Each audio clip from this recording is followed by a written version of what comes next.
Yon mga boss, nagpintura na nga pala tayo ng crankcase. At dahil ito na lang yung kulang para mabuo yung makina, tara, samahan nyo kami magpintura. Air compressor nga pala yung ginamit namin at hindi na boss ni. Kaso may problema mga boss, parang nagte-textured yung buga ng pintura. At ayan mga bossing, kung mapapansin nyo, parang may tubig talaga. Kaya tumigil muna kami magpintura. At sabi naman ni Boss LP, kailangan daw ng water oil separator, kaya nag-check out na agad ako sa Shopee. Kaso napadami yung checkout ko. Mitsubishi air compressor nga pala yung brand na to mga boss. At syempre, madami rin niyang abubot at yan okay na agad. O diba? So yeah.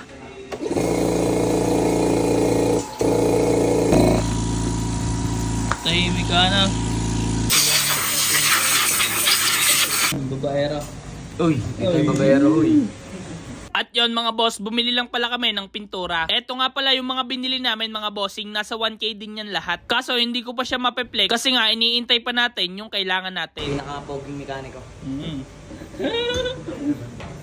Salamat tol.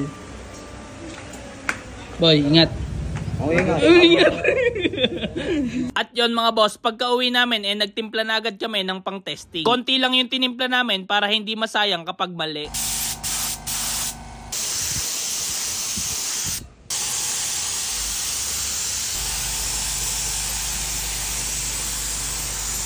Eto na rin pala yung gagawin kong part 14 mga boss. Comment na lang kayo for part 15 para sa mga piyesang dadating. Yun lang. Sheesh!